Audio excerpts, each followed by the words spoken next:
It is my pleasure to introduce our first keynote session and our first speakers for this conference.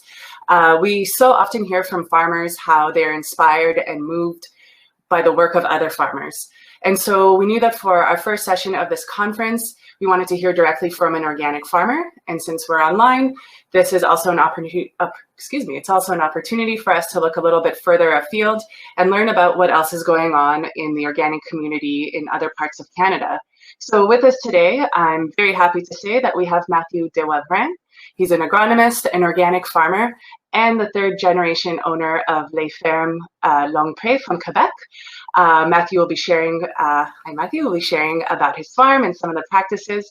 And following Matthew's presentation, Dr. Martin Entz will join Matthew here on the stage for a discussion and conversation about Matthew's farm to learn more about more, maybe dive into a few more details and perhaps think about different ways that farmers here on the prairies could maybe adopt some of those practices here.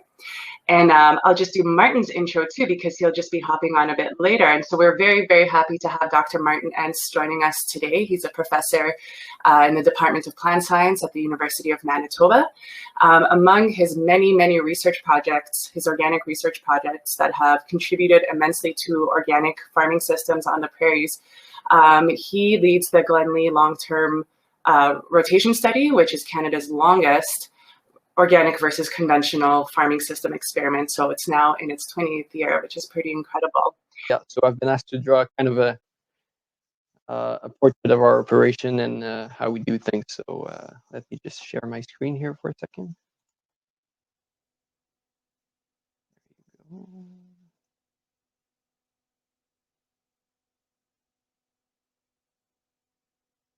So yeah, I'm going to talk a little bit about our rotation, our weed control techniques, fertilization strategy, a bit about our tillage system, and a little bit about our grain marketing as well.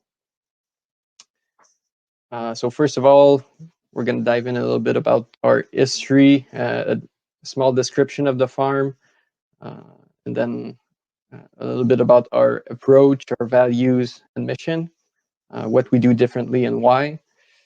Technical review of our rotation and practices and the challenges we're facing, the future opportunities we have, and the projects we're currently working on. So we farm about 600 hectares, so 1,500 acres of land right on the shores of the St. Lawrence River here in Montreal, Quebec. We mostly grow corn, soybeans, and spring wheat. We also grow a little bit of winter wheat, green peas, and sweet corn for the cannery market. And we grow our own oats and forage peas cover crop seeds. One thing that's special about us is that we process our own wheat. So we have a steel cylinder flour mill that dates back to 1948 that was dismantled from Bretagne, France, and repurposed here on the farm. We produce about 750 tons of flour each year, which is packed on site and delivered to our bakers in the greater Montreal and Vermont area. And we mostly farm heavy soils. 60% of our acreage is heavy clay, 35% is clay loam, 5% is light soils.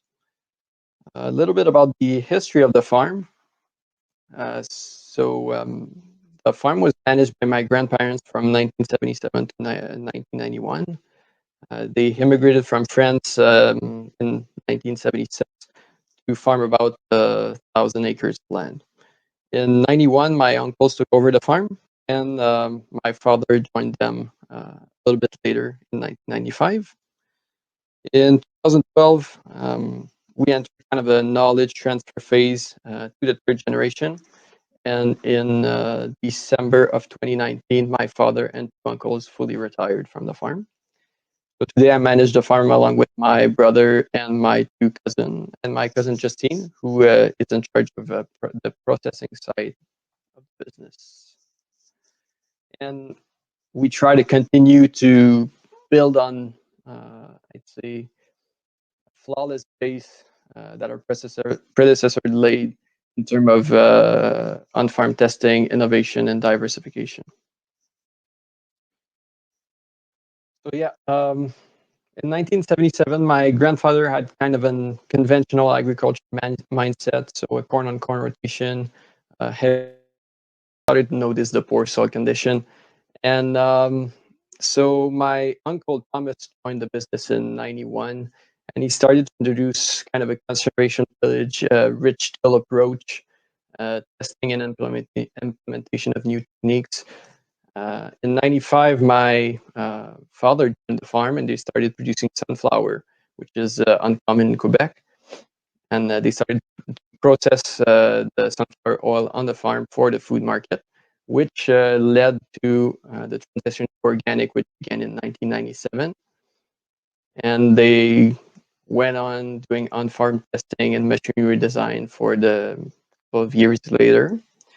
In 2007, my father was one of the founding members of the Co-op Agrobio du Québec, which is farmers co-op that regrouped now over 100 members and about 60,000 acres total of organic grain producers in Quebec. They mostly focus on grain marketing, on-farm processing, farmer support, and the distribution of grain and grain products to the retail market. In 2012, we began the wheat testing project, so the construction of our flour mill. In 2015, we got involved in seed security initiatives. In fact, that's when my father started working with Martin on the preservation of on-farm seed production. In 2016, we began the farm transfer and the co-management phase of the transfer. And in actually, it's December of 2019, my father and two uncles fully retired. So those are kind of our objectives and values. Self-sufficiency is a core value of our business. In terms of input, so we grow our own seed for soybeans and wheat. We have seed cleaning capabilities on the farm. We do machinery design and maintenance. We do our own marketing, and we take care of our own infrastructure. So as you can see, we do our own drainage on the farm. And these are some of the machines we build. So here we have a compost or manure spreader. Here we have a seeder for intercropping in corn, and a couple of more machines here. So we've got a Scalper, which helps us terminate the clover cover crops after the wheat. And I'm not sure what the name is for the machine in English, but it's an Entz. So if you have questions, just let me know and I'll answer them at the end of the presentation. So some more of our values. Soil conservation is a big part. We do rich till, so we don't do any multiple plowing, which is uncommon for most organic producers in Quebec. So of course, we do green manure, cover crops. We try to limit the use of manure as much as possible. We focus on light equipment, and we do traffic control as well to limit compaction. Biodiversity is a big part of our business also. Of course, the organic certification is a big part of that. We have about 12 kilometers of shelter belts here on the farm. We do strip cropping, which I'm going to explain a little bit later. And we do habitat preservation and enrichment. So here we have a bat house. That's part of a network that we've installed on the farm. So far, we have 3, and we expect to be putting about 10 total. And vertical integration. So here we have our flour mill. It brings us revenue stability, and we base our marketing on traceability, transparency, and environmental preservation. We focus, as I said earlier, on the GMA and Vermont. So one of the things we do differently than most organic growers in Quebec is ridge till, which consists in building ridges in corn and sunflower, or after cereals to plant soybeans on them the following year. We use RTK GPS guidance for guidance. We think it's a great no-till alternative that fits nicely into our organic production system that allows us to get winter residue cover while accelerating thawing and drying in the spring. And it also forces us to do traffic control, so we can switch from one road to the next, or else you're in for a bumpy ride. So, and we end up using the same tracks over and over again, so that we were able to limit soil compaction to only a fraction of the acreage. And of course, it also saves us time and money. We don't have to plow in order to manage residue. We need less horsepower and lighter machinery, and we're able to save about $100 to $150 per hectare in operational costs only versus a more conventional tillage approach.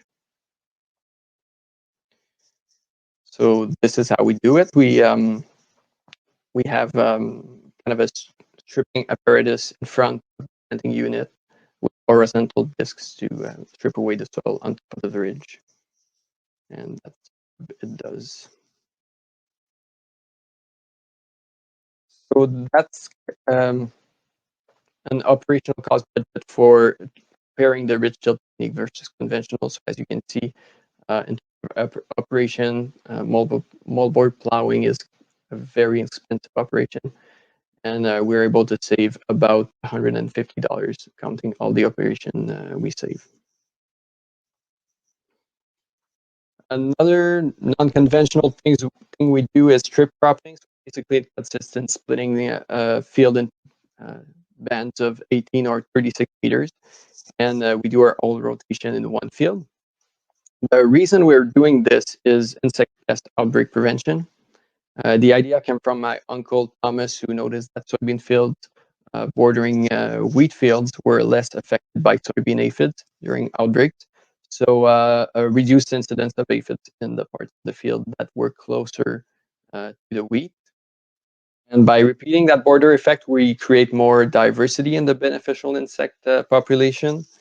And we also help synchronize better the presence of beneficial insects versus the peak outbreak.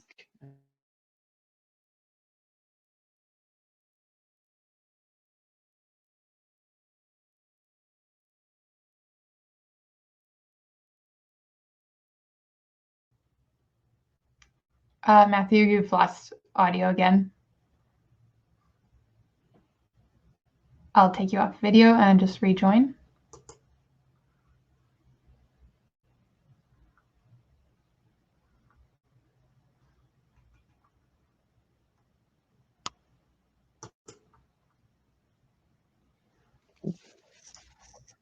Can you hear me okay? Yep. Sounds good. Sorry about that. There you go. So yeah, so the data is for a 4-year study, from a 4-year study done by the Université du Québec at our farm. And so as you can see, first of all, the aphid population is inferior in a strip cropping system, but also the number of natural enemies per plant is way more synchronized in terms of time. So by the way, the green line here is the economic threshold. So even at the worst year on record for aphids, it's successful at limiting the damage to the crop. So I've added arrows here, so you can see that at the peak aphid population, the beneficial insect population was higher in the strip cropping system than in the single crop system.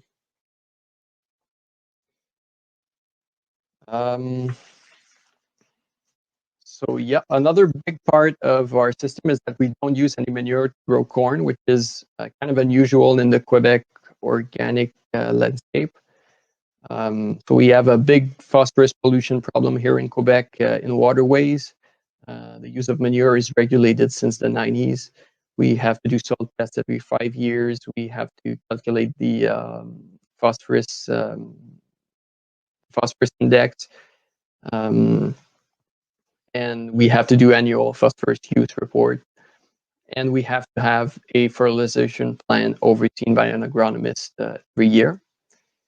And what most organic producers in Quebec try to do is to meet the nitrogen demand of corn with manure, which inevitably leads to phosphorus buildup in the soil, and which leaches down in the waterways. So we rely exclusively on green manure to grow our corn. The benefits for us are more autonomy, of course, more long-term durability, and less soil compaction. And the downside is a 300 to 400 kilos per hectare yield decrease in corn, which we find is insignificant in terms of the benefits it brings us, the environmental benefits. So we've been doing side-by-side trials for the past 15 years to try and confirm that yield difference, and we've seen that manure application in corn was indeed not necessary when a good green manure crop is grown the year before. So as you can see, we have data for I think it's more than 10 years, and the average yield difference is about 400 kilos per hectare. Double cropping is also a good way for us to kind of harness the agronomic potential of short season crop without affecting the bottom line too much. The best example is growing spring wheat with yellow peas. So we seed about 170 kilos per hectare of spring wheat with 6 kilos per hectare of peas. And we're able to grow wheat without the use of manure by doing that. And we still get an extra 1 to 2% protein points in wheat. So it's a great quality increase for us, especially since we're doing processing here on the farm.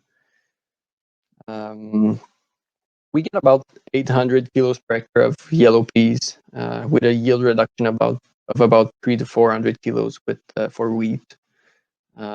It's very easy to separate with a rotary seed cleaner after harvest, and we're able to sell the peas on the retail market with the farmer co-op that we're part of for pea soup. It's a big French-Canadian thing here in Quebec, especially around this time of year. One thing we also do is we broadcast seed with wheat and soybeans right before the leaves drop, so around September 1st.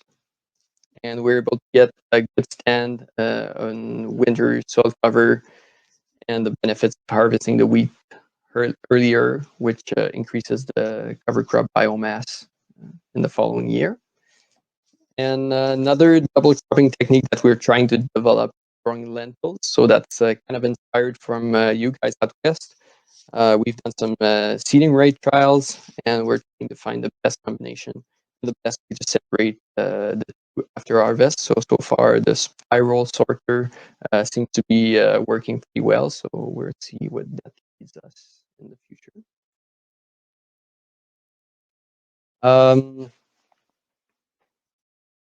So yeah, the seed production. We're self-sufficient for seeds for soybeans and wheat. We have seed cleaning capabilities. We do selection in the field. One thing we actually need is for genetics that are more adapted to our production system, and that's why my father started working with Martin with the participatory wheat breeding program. And for other crops, we're highly dependent on input providers for corn because there's only untreated, conventionally produced seeds available in Quebec right now, and there's often GMO contamination in the bag itself. And one thing that the Co-op AgroBio has helped us doing is Gmo testing. We pool the tests with other farmers to reduce lots of GMO testing. And the co-op also has an alliance with an Austrian farmers co-op named Sadbo to import organic corn seeds and reduce our dependence on input providers here in Quebec. So this is our cropping plan for the year. This is our cropping plan. So as I said, about 30 to 35% of our acreage is soybeans, 30 to 35% is spring wheat. The rest is sweet corn and green peas for Bonduelle, the cannery market. And the rest is winter wheat and forage peas for our cover crop seed needs. I'm going to go through our crop rotation. So as you probably noticed, we grow twice as much wheat as we grow corn. So we got two different tillage systems for soybeans.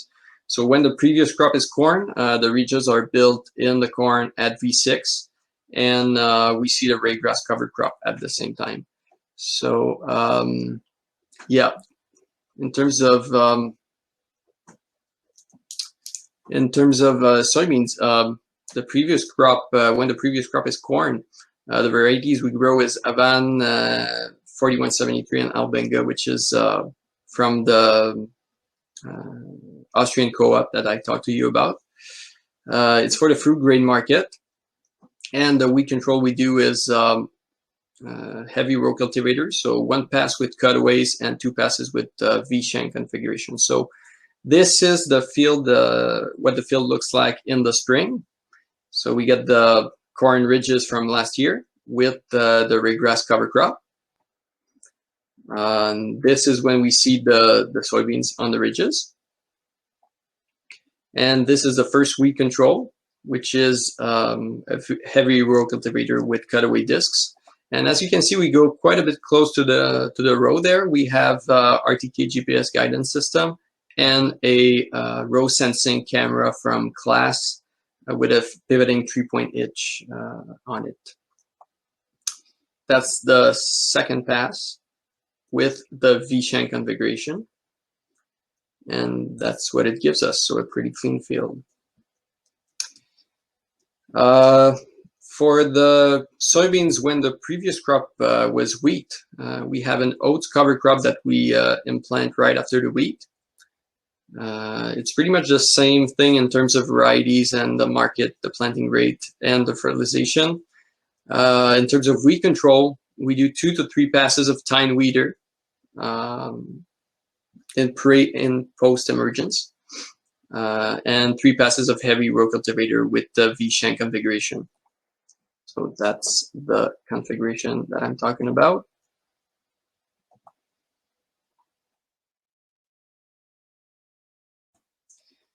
In terms of wheat, we grow spring wheat and a little bit of winter wheat also.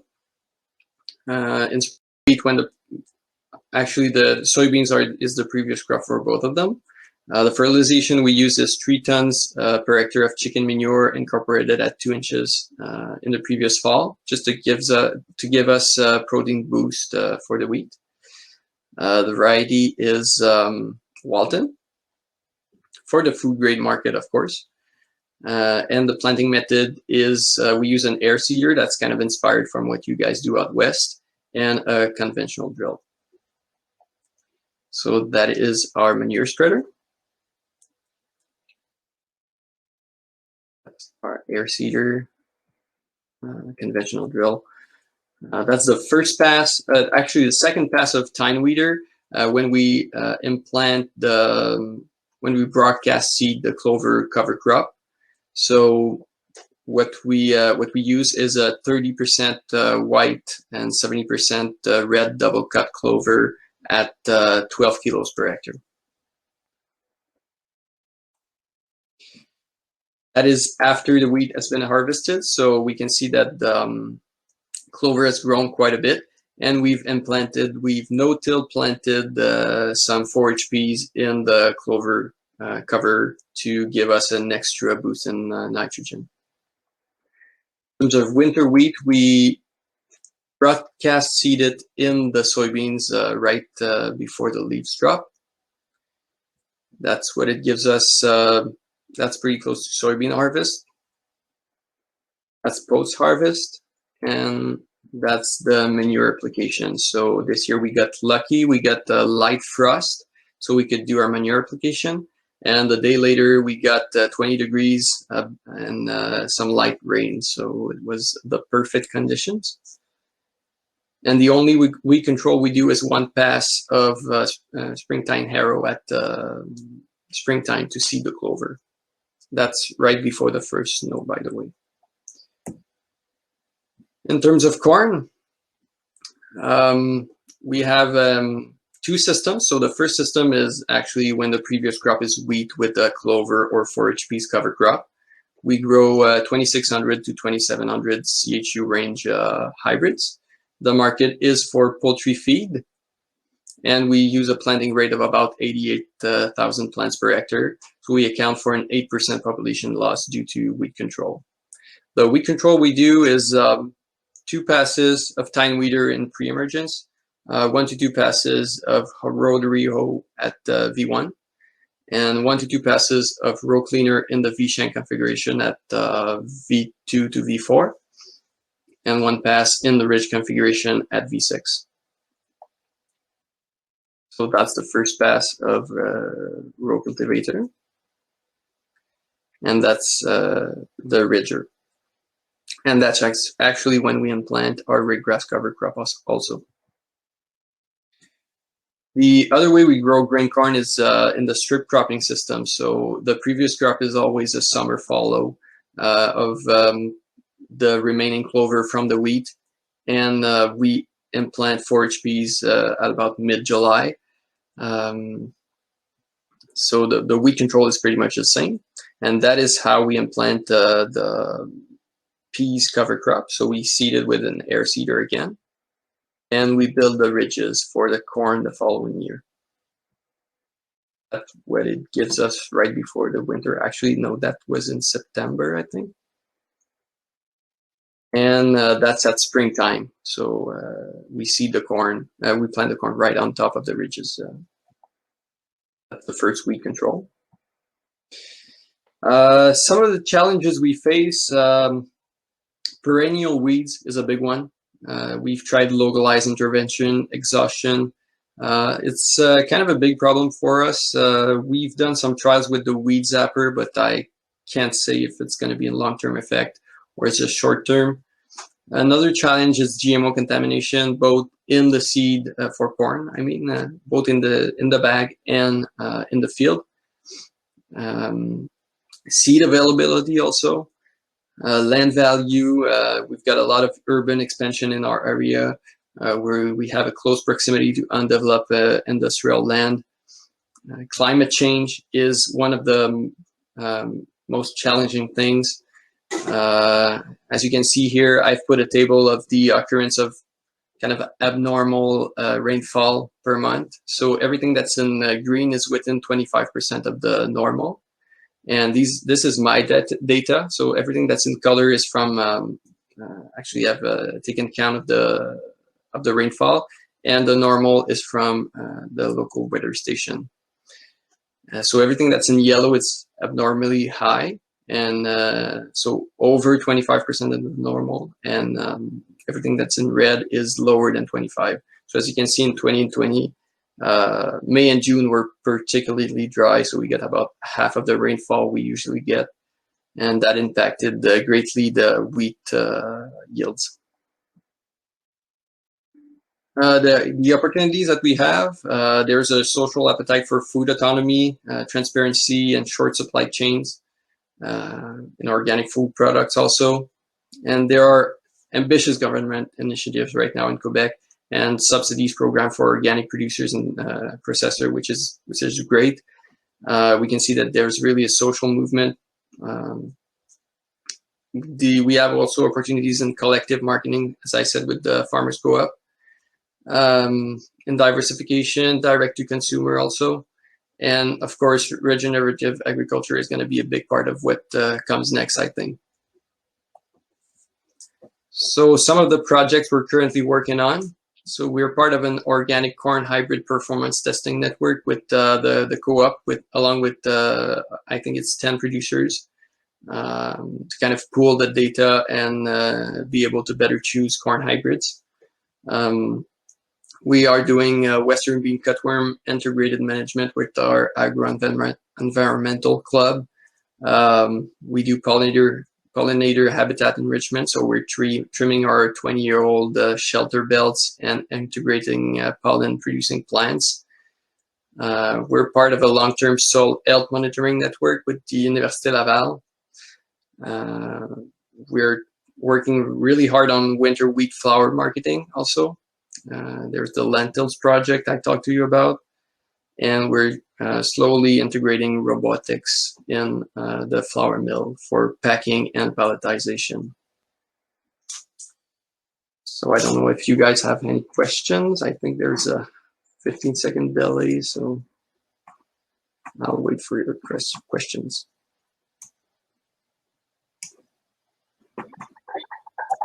And so as we're waiting for questions, sorry, there's just a bit of an echo there, so I'll just pause. But so as we're waiting for questions to come in, and just before we invite Martin on here, I just want to thank you, Matthew, for your patience and for just remaining cool and calm through all of it. I'm very impressed.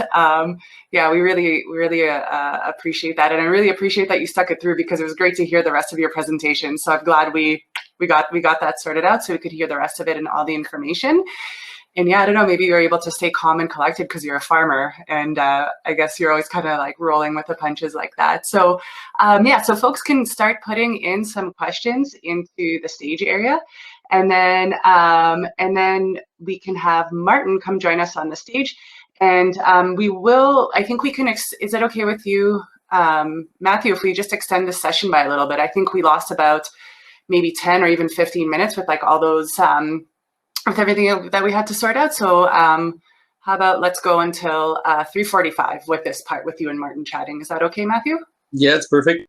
Okay, excellent. So Matthew will just be, Martin will just be joining us in just a moment. And then, and I will, once he comes on, I think what I'll do is I'll just stay on here. Oh, actually, there was one question while we're waiting for Martin. I think you were able to, there was a question for you. There's actually a few questions that are coming through. There was one that was earlier on, so I just want to make sure we don't miss it. There's a question about the P yield. So there's a question from Grant about, his question was P yield was, and in reference to a drop in wheat yield. So maybe I wasn't clear. So the P yield we usually get is an average of 100 kilos per hectare. So that's in addition to the wheat. Okay, so hopefully that answers Grant's question. And now that I see that Martin is on here, I will let Martin take over with the conversation and discussion. And Matthew and Martin, if you can both see the questions on the side, I'll kind of let you address those as you go. So thank you, and I will turn my video off, and let me know if you need anything from me, and I'll hop back on. Hello, Martin. Hello, Matthew. Can you hear me? Yes. Okay. Well, first of all, congratulations. You did fantastic, and not only with the technical difficulties, but the description of your farm was fantastic. You gave a really good overview of some of the succession planning, the agronomic management, the marketing, and so there are some questions, and I think we should maybe turn to the questions that we have here, and if that's okay with you. There was a question about the co-ops that you're part of, and how did they benefit your farm operation? You mentioned a little bit the combined marketing and the GMO observation. Mm-hmm. So yeah, we've been member of the Co-op AgroBio since the beginning of the co-op, and it's been a great help in terms of marketing. We've been able to regroup some grain volumes for buyers, and that gave us kind of a bit of an advantage in terms of marketing.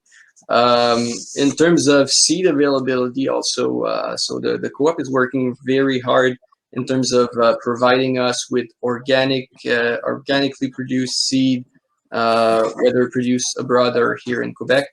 Yeah, the co-op's been very helpful in terms of that. Also the GMO testing, so we do testing every spring before planting to make sure we don't have any GMO contamination in corn, and this is a service that the co-op has been providing for us, so very helpful overall. And also the co-op works on grain product marketing also. So everything that's retail, we're working with local processors, so other flour mills, also grain and grain products producer to kind of get into the retail market. Okay. Okay, thank you very much. You know, I was really interested in your green manures, and it relates to one of the questions as well. They asked what kind of clovers you used, and you indicated you used 30% white clover, 70% red. And I'm wondering, when in your farming history did you make the decision to add the white clover to the red clover, which is sort of the traditional cover crop? It gives, we found that it gives more stability in the cover crop quality in terms of the rainfall we get. In drier years, I think it's the white clover that's more adapted to drier years, or the red clover, I'm not sure. But we always get one of them in dry and wet spots in the field. So okay. Okay. Well, it is interesting for people who don't know white clover. It grows in the lawns pretty well everywhere in Canada, and it always grows in August when it's dry, right? That's when that's really great. I think you're in a unique position to talk a little bit about wheat protein, because you're also a miller and you're exporting flour. And you talked about adding manure before the wheat to boost your wheat protein, and of course you're using legumes. Does that play into your decision to grow more spring wheat than winter wheat? I guess my question is, why are you growing more spring wheat, and is that because it produces higher protein? Yes, it's part of our decision, and it's also why we're doing only one wheat variety here on the farm on a large scale. It's because it's what our bakers and our clients are used to, and we get that stability in the product in terms of protein, but also in other terms of quality. So with the falling index and everything. So that's mostly why we grow so much spring wheat compared to winter wheat. But we're trying to integrate winter wheat as much as possible to kind of get the agronomic advantage of it as well. Okay. Great. There is a question here from Alberta, and I'll read it. Do you have any difficulty in the wheat-pea intercrop with peas splitting or shattering in the threshing chamber of the harvester? And, how do you avoid this or deal with the outcome of any shattering or splitting? Okay, so what we do is we have an actual combine, so a case 2388, and we put a soybean concave in to kind of get the pea out of it without damage. Of course, we get more wheat seeds, but the seed cleaner gets rid of it quite a bit in post harvest. So. Okay. I'm interested in your ridge tillage because I used to work on sugar beets, and we were very big into ridge tillage.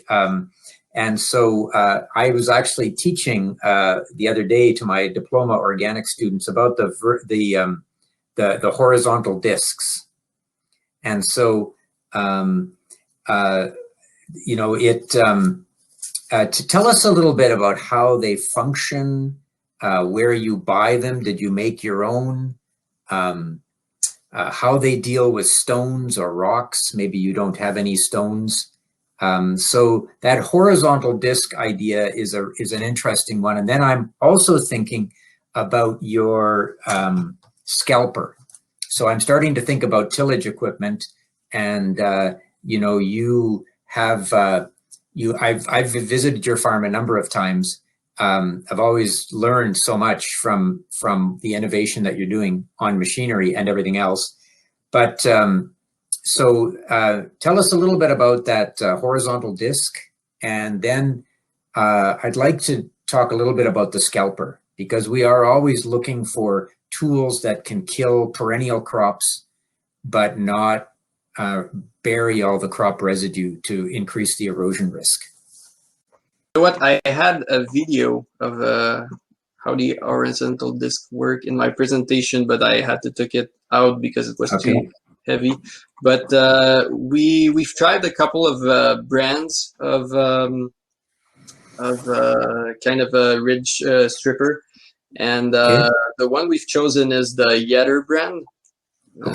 It works really well, even in kind of, actually we don't get a lot of rocks, but in rocky condition it works pretty well.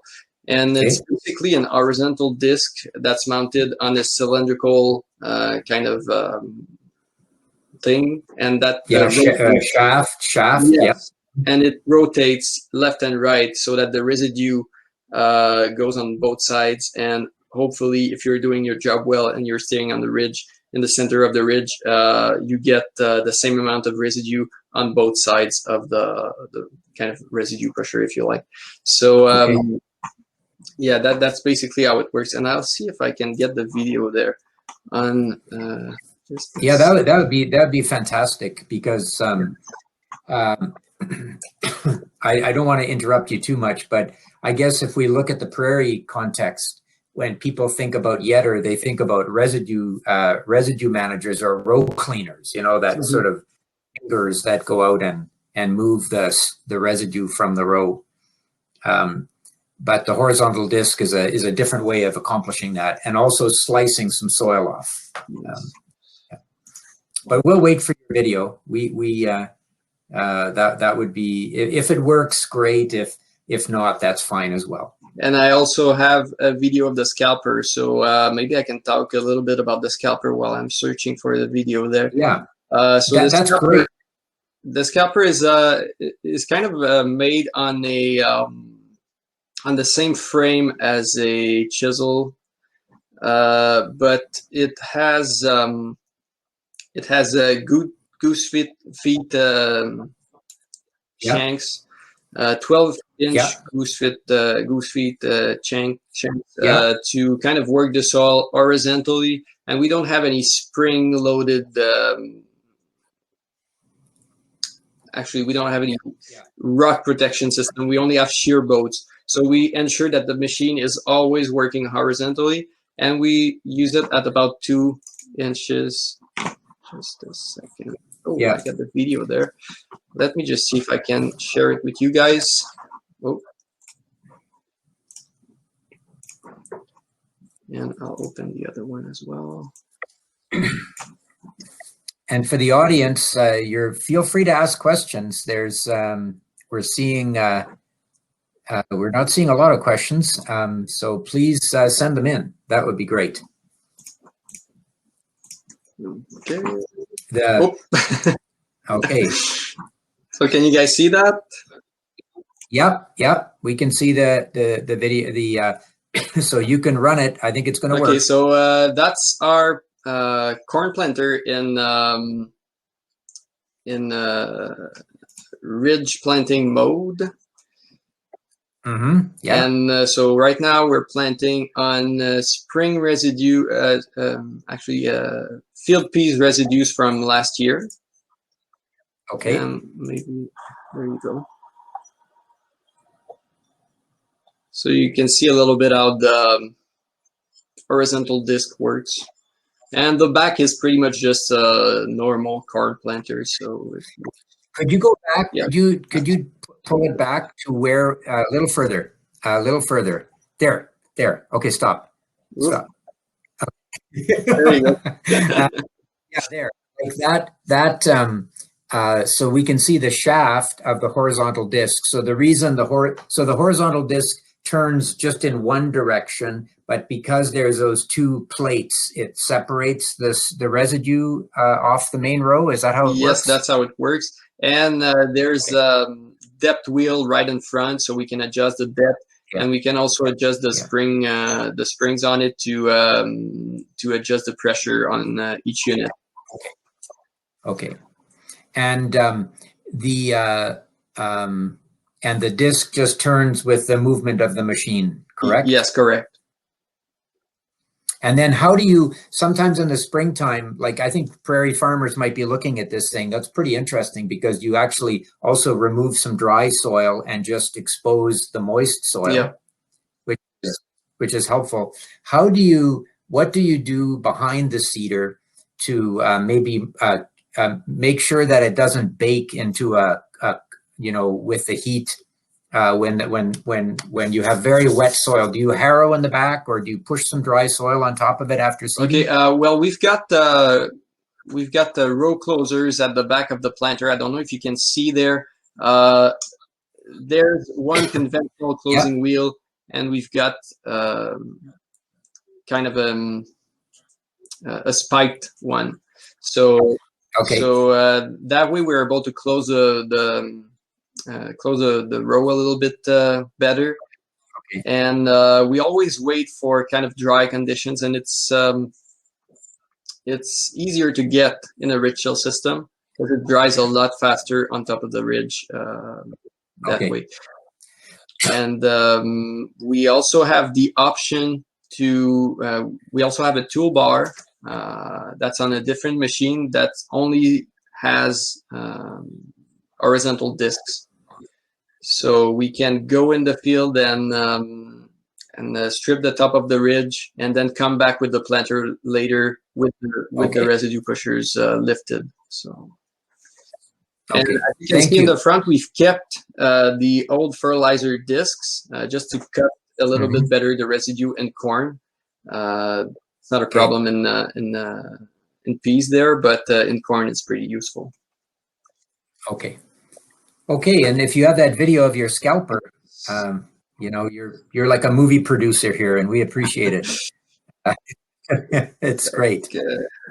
I think people do enjoy learning from these equipment innovations because I hear from a lot of farmers that, I mean, we have incredible tillage equipment now with to terminate perennial crops, but leaving residue on the surface is an interesting challenge. With some of these machines, especially the discs. So I have seen your scalper myself when I visited your farm last time, and I think you made it yourself as well. Yes, correct. And it's pretty straightforward. Okay. It's not a complicated machine. It's we have a gang of discs that we install or disinstall when we don't need it. When we terminate a clover cover crop, we always use the disc in front, which cuts the clover into strips, and that way we can reduce the soil disturbance to a minimum. Okay.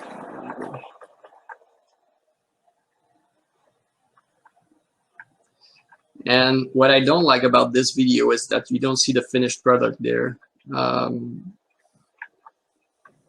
But I can tell you that the disturbance is minimal. We only get to about 2 inches. And yeah, it's a pretty great machine. Yeah. And we also have to, it also has to work horizontally. So we've added kind of a level there. Okay. The machine is, horizontal. Yeah.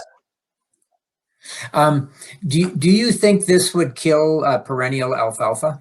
I think it would actually, because we've tried it once and we did quite a little bit of winter kill. Actually, we got most of it winter killed and one pass of cultivator in the spring and it was gone. And would you use a scalper like this in a field that was already tilled, or would it not be, does it not fit in that part of the system?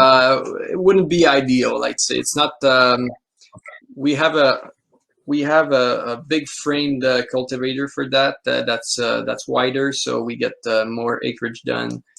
But that's the main objective of that machine, is to terminate cover crops and incorporate manure also. Okay, so you built it, you purpose built it for taking out your clovers and correct. Very interesting. Very interesting. Thank you very much for that. I wondered if you could, I remember seeing the manure spreader on your farm, and I was really impressed. The fact that you built it yourself. you know, if you want to share the screen and show the slide again, that would be great. My question is, do you think the new manure spreaders with the vertical beaters would be, you know, which they were not around, I don't think, when you built your machine. Do you still want to use your machine even though you could get a vertical beater machine? What is the incentive to continue to use that machine of yours? You know what? The advantage of the machine that we have is that it doesn't spread the manure. It drops it on the ground, and it's like a 8-inch fall. I don't know if I can get a photo of that. Okay. So we don't get as much nitrogen loss in the manure as I figured that we. Okay. That's one of the big advantages of it. And we also we can apply less manure per hectare, so we can go to really low rates of manure and compost with our design. That's right. That's quite interesting. I think I remember visiting your farm, and that's what you were saying. It's for those ultra low rates, because when I'm doing phosphorus budgets with the organic students now, and there is this tendency to, you know, if you're looking at manure to add phosphorus, you don't have to add much. And so you need a spreader that will add very little amount of compost. Okay, so that's the best picture I've got on my computer. I'd like to see the front. I think I have it in the presentation though. Okay. But yeah, so basically it's just a conveyor belt that's as wide as the machine, so it's 20 feet wide, and it just drags the manure, and the door here opens to let the manure out. And yeah, it just drags the manure in front of the machine, and it just falls in front of it. So let's just get the presentation there. There you go. Have you? There's the front. There it is. That's good. There you go. Yeah. That's and good. it's hydraulically driven. We've got the variable rate system in the tractor, which controls the hydraulic pump, and we've got a speed sensor on the tractor as well to do variable rate. And you've been using this for at least 15 years, correct? I mean, so yeah, I wasn't around when that machine was built. It was in 2005. I was 10 years old back then. So. Okay, that's great. That's great. Well, I mean, we're all. I mean, you're a young man. You have an incredible future. This is amazing. We have a question from this chat, which I'm going to get to right away. But I just wondered on the manure issue. Have you thought about using pelletized manure through your air seeder or through some other method? What are your thoughts on the future of your manure management? We've thought about it for corn, because the problem with our system is that we have to wait longer in the spring to plant the corn, because the mineralization has to kick in, and we have to wait for the weather to be way warmer. And we've thought about adding manure in the furrow with the old fertilizer box that we've got on the planter, but the rates that we would have to use would be kind of high for corn, and so we're thinking about it, but it's not a sure thing for now. Okay, so do you use which phosphorus test do you use? Do you know offhand which? Is it the Olsen test, or is it a different? It's Melic 3. Oh, Melic. Okay, yeah. You're in your area. That would be. That's the reference in terms of phosphorus testing in Quebec. In terms of regulation for the Quebec government, it's the test they use. So. And what is the parts per million that you like to be at in your fields, or maybe you use a different unit? Actually, we work with the phosphorus saturation index, so phosphorus and aluminum, and so we work with that in order to tell which field can get more phosphorus, and we have what we call a phosphorus budget here in Quebec. And we're about at 30% of our capacity on the farm in terms of phosphorus application. So. Okay. Thank you. There's a question here about ridge tillage. You've used it with corn. Marion is curious whether this would work for other crops, particularly for fields that have historically higher moisture. Okay. So with some of our wetter soils, we've invested a lot on drainage in the past couple of years, but ridge till back in the days when drainage was a problem in those fields, ridge till was one of the ways we could manage that excess moisture in the spring. And so yeah, it was beneficial in terms of moisture for sure. And what was the other part of the question? Could it be other crops? Yeah. So we used to grow sunflower, as I told in the presentation. We transferred the oil processing part of the business to another member of the farmers co-op. Okay. But we used the ridge till method in sunflower as well, and it was very efficient in terms of weed control in sunflower. Yeah.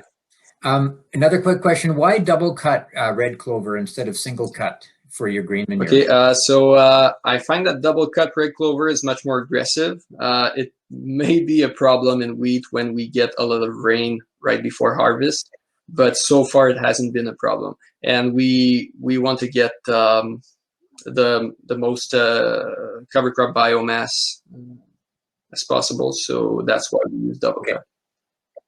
Okay. Well, we are at 4:45, and I think we indicated that we would, Iris, that we would behave ourselves and try to, reach get the time limit. But, Matthew, I think what a lot of people on the call might just find so fascinating is that, you're a young person with your whole future in front of you, and you grew up on an organic farm. This is how you learned how to farm, and it's so exciting to see. It's going to be interesting to see what innovations you're going to bring. So I enjoyed my conversation with you. Thank you very much. And I'm going to merci beaucoup. And I'm going to back to Thank you, Iris. Martin. Thank you very much.